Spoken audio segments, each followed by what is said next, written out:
Senhor é meu pastor, nada me faltará. Ele me faz repousar em pastos verdejantes. Leva-me para junto das águas tranquilas, refrigera minha alma. Ainda que eu ande pelo vale da sombra da morte, não temerei mal algum, porque tu estás comigo. Certamente a bondade e a misericórdia me seguirão todos os dias da minha vida e habitarei na casa do Senhor para todo sempre. Amigo, que alegria nessa manhã e podermos refletir no Salmo do rei Davi, onde o salmista compreendia de que Deus era o seu pastor, cuidava da sua vida, lhe levava por pastos verdejantes, pelos melhores lugares. Era Deus que sempre estava ao seu lado e era a razão pela qual das suas vitórias constantemente nós não podemos esquecer. O Deus de Davi é o mesmo Deus que quer fazer a mesma coisa conosco nos dias em que nós estamos vivendo. Nós temos que crer, colocar a nossa vida nas mãos dele, permitir que ele guie e afete toda a nossa trajetória. Todos os dias nesse canal nós estudamos um capítulo da Palavra do Senhor. E nessa manhã eu convido você a ter nas mãos a Palavra de Deus no livro de Ageu, capítulo 2, o versículo 1. No segundo ano do rei Dário, no 7º mês, ao 21º do mês, veio a palavra do Senhor por intermédio do profeta Ageu, dizendo: Deus precisava mais uma vez reanimar o seu povo, fortalecer a fé do seu povo. Deus levantou o profeta Ageu para encher o coração do seu povo de esperança. Deus esperava que o seu povo levantasse da letargia e vivesse o avivamento espiritual. Ele tivesse desejo de construir um templo, adorar a Deus, entregar as suas ofertas. Isso iria mover com toda uma nação. Embora a nação de Israel existisse muitas estruturas, o palácio do rei, a porta da cidade e outros compartimentos, mas a parte mais importante de todas as estruturas da nação de Israel era o templo, era a casa do Senhor. Era ali onde todas as pessoas deveriam se voltar, adorar a Deus, encontrar-se com o seu Deus e receber a bênção do Senhor. Hoje, nos dias em que nós estamos vivendo, nós também não podemos nos esquecer. Embora nós tenhamos uma casa, embora nós tenhamos um emprego, nós tenhamos um transporte para nos movimentarmos dentro da nossa cidade, mas o lugar mais importante da nossa vida deve ser a casa do Senhor. É ali onde nós adoramos a Deus, é ali onde nós encontramos com o nosso Criador, abrimos o nosso coração e entregamos a nossa vida exclusivamente a Ele. Ageu capítulo 2, o versículo 3, a Bíblia diz o seguinte: Quem dentre vós que tenha sobrevivido contemplou esta casa na sua primeira glória? E como a vedes, agora não é ela como nada a vossos olhos? Possivelmente, em sua grande maioria, aqueles que agora estavam retornando para Jerusalém, depois do período de 70 anos, foram aquelas pessoas que inicialmente conseguiram observar o primeiro templo. Mas ao observar o segundo templo que foi reconstruído, eles viram que o segundo templo, na sua aparência, ele era inferior ao primeiro templo. O historiador Flávio Joséfo, que foi contemporâneo nessa época, ele fala que esse segundo templo ele não tinha a mesma altura do templo de Salomão. Ele ficava como se fosse na metade. Mas o grande diferencial, de fato, era a falta dos metais, do ouro, da prata, que tinha sido colocado no primeiro templo, e nesse segundo templo já não havia mais condições de colocá-lo dessa forma. Ageu capítulo 2, o versículo 4, a Bíblia diz o seguinte: Ora, pois, sê forte, Zorobabel, diz o Senhor, e sê forte, Josué, filho de Josadaque, o sumo sacerdote, e tu, e todo o povo da terra, sê forte, diz o Senhor, e trabalhai, porque eu sou convosco, diz o Senhor dos exércitos.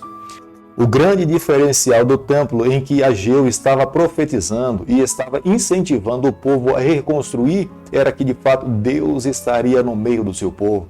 É claro que a glória não seria a mesma, não havia a mesma beleza, não havia os mesmos adornos, mas Deus estando presente no meio do seu povo, eles teriam a bênção de Deus e seriam um povo cada vez mais forte. As palavras de Deus para o seu povo era: seja forte, se incentive, se entusiasmem. Deus esperava que o povo estivesse feliz, alegre por ter retornado para a terra em Jerusalém. Foi o próprio Deus que os libertou, a mão do Senhor estava sobre eles. Deus esperava que esse povo mais uma uma vez vivessem em integridade e em fidelidade a Deus, e Deus os abençoaria, e eles se tornariam muito mais fortes do que o povo do passado. O passado não poderia ser um empecilho das bênçãos de Deus que Ele queria derramar sobre a vida do seu povo no presente. Como nós podemos observar no versículo 5 do capítulo que nós estamos estudando nessa manhã, nós podemos observar que os israelitas, quando olhavam para o passado e viam a libertação de Deus que trouxe para o seu povo do cativeiro do Egito,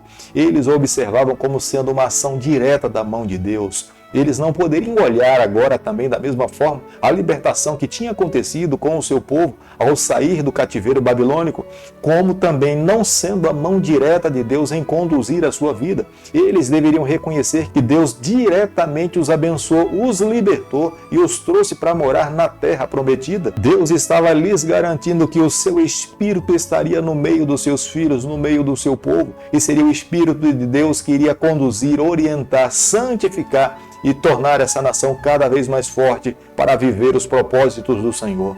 Como nós podemos observar no versículo 6, para que o povo mantesse a esperança no futuro e no que Deus estava fazendo no meio deles, Deus estava dizendo que esse templo, o segundo templo, a sua glória e o seu esplendor seria muito maior do que o primeiro templo. O que eles tinham que fazer é estar ao lado de Deus, ouvir a voz do Senhor. Deus faria isso pelo seu povo. A glória do segundo templo seria muito mais superior do que a primeira glória, porque no segundo templo o Filho de Deus, o Salvador do mundo, colocaria os seus pés, ele entraria dentro dele, ele seria um daqueles que iria proferir a palavra de Deus dentro do santuário. A vinda de Jesus Cristo a essa terra abençoaria todas as pessoas, embora o primeiro templo sendo construído pelo Salomão, tendo muito ouro, muita prata, muito mais alto, mas não teve o privilégio de receber a Jesus Cristo, Salvador do mundo, dentro daquele templo. Mas o segundo templo teve a glória de ter a presença do Salvador do mundo. As palavras de Deus se cumpriram ao pé da letra quando, de fato, Jesus Cristo colocou os seus pés dentro do templo, aquele templo construído e reconhecido como sendo o templo de Herodes. Jesus entrou ali, Jesus pregou a palavra de Deus, Jesus se manifestou, a vinda de Jesus Cristo santificou aquele lugar para que outras pessoas pudessem encontrar o caminho da vida eterna. Feliz foi aquele que ouviu as palavras de Deus, entregou o seu coração e viveu em conformidade com a vontade do céu. Deus, na verdade, não estava preocupado com a prata, com o ouro que ornamentava aquele templo, mas Deus estava preocupado com os corações dos adoradores que se aproximavam daquele lugar e sabiam que ali Deus habitava naquele templo. Como é que eles iriam se encontrar com o seu Deus? Se havia uma sinceridade de coração, se havia uma inteireza de coração em entregar-se completamente nas mãos de Deus, aqueles que se aproximavam do templo e se colocavam nas mãos de Deus sem reserva, o céu abraçava, o céu abençoava e dava oportunidade de viver uma nova vida. Querido amigo, nessa manhã, ao ouvirmos as palavras de Deus através do profeta Ageu, eu e você, nós precisamos abrir o nosso coração para vivermos de acordo com a vontade do Senhor. Possivelmente a nossa igreja ou a nossa vida particular ela esteja destruída, atacada pelo pecado, desmoronando. Mas quando nós ouvimos a palavra de Deus, nós precisamos ser reconstruídos pelo poder do Espírito. Nós temos que nos colocar nas mãos de Deus e toda a transformação Deus efetua na nossa vida. Da mesma forma como Deus concedeu forças para um povo que estava sem entusiasmo a reconstruir o seu templo, Deus pode fazer isso conosco, com vidas que estão vivendo no presente século. O que nós temos que fazer a cada dia é nos colocarmos ao lado do Senhor, crer nas palavras dele, submeter a nossa vontade à sua guia e nós teremos a bênção de Deus sobre cada um de nós. Através do livro de Ageu, nós podemos entender uma outra grande verdade para os nossos dias. Deus não espera ouro, prata das nossas mãos, mas Deus espera que nós abramos o nosso coração para receber a Jesus Cristo. É Ele que nos santifica, é Ele que nos abençoa. Quando nós nos aproximamos do Senhor com um coração sincero, verdadeiro, disposto a adorá-lo, Ele de fato nos abraça, nos recebe e abençoa a nossa vida. Jamais deveríamos passar um dia sem que nós possamos ter um encontro pessoal com o desejado de todas as nações.